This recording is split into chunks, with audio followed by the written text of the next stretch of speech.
Now, where is the seriousness of the charge angle? I mean, that's why we're investigating this Russian link to the election, and there isn't one. Again, everything that we're talking about, even now, Trump's tweets about Obama wiretapping him, all of this is predicated on one thing, or one thing is causing this, and it is this fully, totally bogus allegation that Trump was working with the Russians, and together they somehow managed to alter the election so that Hillary lost. There is no evidence of this. It could not have happened. They have looked and looked and looked. They have been looking for months. They haven't found anything. They're not going to get close to anything because there isn't. And yet they continue to investigate. Why? They continue to publish leaks from unnamed sources that don't add any new information. Why?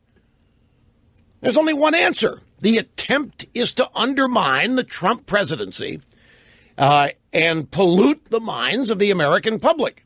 Now, they would say, no, this is a serious charge. We must look into this.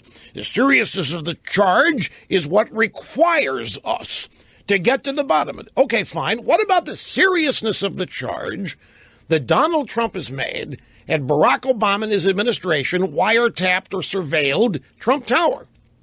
Because, in fact, we know that they did. They surveilled a server in Trump Tower, hoping to find linkage between Trump and his businesses and Russian banks. We know that it happened. And yet the media is insistent on shutting down Trump's charge and doing everything they can to prove that it didn't happen. But they can't. They haven't been able to do so. There isn't a single source authority with the moral authority to tell everybody for certain it didn't happen. There's nobody who can be believed. James Clapper can't be believed. Obama can't be believed. His spokespeople can't be believed because of their previous experiences with lying. There isn't a single person that can refute this. Yet the media has abandoned the whole concept of the seriousness of the charge. This is a pretty serious charge that Trump has leveled, that the former president is surveilling him. I myself, using intelligence guided by experience, have no doubt that elements of the Obama administration are indeed, we know it would be foolish to deny it. Trump's phone calls to foreign leaders, transcripts leaked.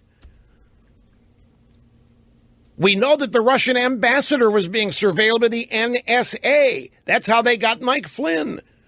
And there's a transcript of that entire phone call.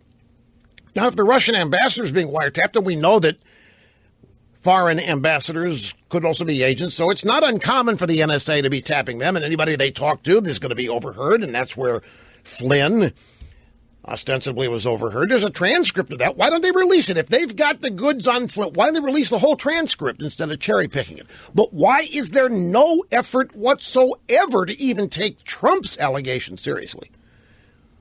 Because everybody involved is scared to death of it being true, and they don't want to get anywhere near it. And so they have to treat it as insane, as lunacy, as something from a crackpot, and just diminish it. But they're certainly not curious about it.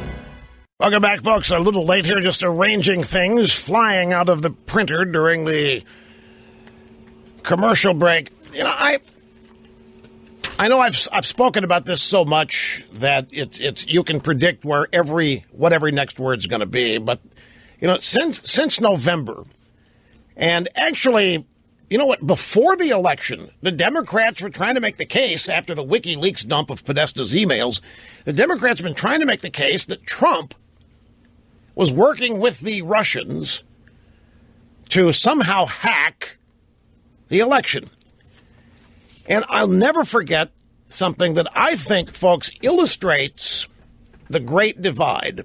Donald Trump has been on the public stage at the time this happened for over a year, 14 months. Now, it's at a stage of the campaign where WikiLeaks is revealing emails of Hillary, of Podesta, and the subject of Hillary's emails, 60,000 emails, 30,000 of which she turned over, and another 30,000 that she said she deleted. Well, about this time, and this is around September, October, people are claiming, various sources, well, somebody's got those 33,000 emails that she deleted. Somebody's got them. So a buzz developed over this, but nobody could find them. So Trump's doing a press conference, or he's doing a rally somewhere. I think it was a presser of some kind. And as an aside, as an afterthought, Trump said something along the lines of, hey, if the Russians are listening, maybe you can find them. Maybe you can find Hillary's emails, and if you do, turn them over to the DNC or whatever. He was cracking a joke. It was hilarious. He was being typically Donald Trump. He'd been on the public stage for over a year.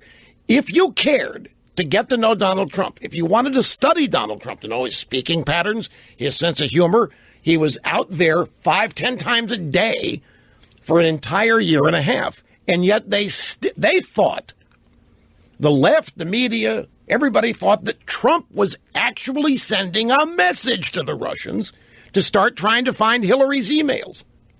Instead of cracking a joke, the point that Trump was making is, come on, somebody's got to know where these things are. You don't want to find them. You want these 30,000 emails kept hidden. So he cracks a joke. Maybe the Russians could, because the Democrats were blaming the Russians for everything. That joke is probably 75% of the fuel that has fueled, since that joke was made, this entire meme that Trump and the Russians worked together to hack the election. This is the most unreal, the most surreal, impossible thing. I mean, to show you how twisted and out of balance everything is in terms of news and media and politics, the idea that the election was tampered with by the Russians and that that's why Hillary lost, the fact that that's what's driving this still, even though countless news sources have affirmed they can't find a shred of evidence. And yet it propels everything that we are still going through here, which is the effort to stall, to undermine, to sabotage the Trump presidency. Now, since November, since the election, the Democrats, the left, the media have all been throwing around this stupid phrase, the Russians hacked the elections. You know, wouldn't it be funny if when this is all over, what we find out is that Obama hacked the election and Hillary still lost? Wouldn't that be just juicy? Wouldn't that be just desserts? So, and again, I want to remind you, New York Times, January 20th, wiretap data used in inquiry of Trump aides. There's no question that somebody was wiretapping somebody. And Trump's allegation, a serious charge, has got more basis in fact and reality than the charge that the Russians hacked the election. Trump's allegation about Obama and his administration has much more legitimacy, much more weight, much more credence than the one thing that's driving all of this opposition to Trump. Because without that, they've got nothing. There isn't a single area in the world where the Democrats can point and say, that's better than America. They blame the United States of America for things that have gone wrong in our country. They blame the United States of America that things have gone wrong in the world. The United States is the problem. It's not the solution in the world, in their mind. And yet, they can't point to a single place where what they believe has created a better way of life than has the United States of America. Their policies have been repudiated. And I think, folks, if the truth be known here, we are watching the Democrat Party and the American left crack up. If you stand back and look at this objectively, the people losing their minds are the people on the left. The people losing their grip are the people in the media, the supporters of the left, the supporters of the Democrat Party. In pure political, raw power terms, they are losing their grip. They are being repudiated and sent packing election after election after election. So they've got this one little thread that they're hanging on to. Since they cannot convince people, a majority of Americans, to vote for them, they're going to find a return to power in other ways. And we are witnessing it. And in one sense, it's good. It used to be the Democrats did all this stuff on the down low. You never really saw it. It required people like me and others in conservative media telling you, warning you, informing you how they operate, how they can't be honest about who they are and what they believe. But now this has drawn them out.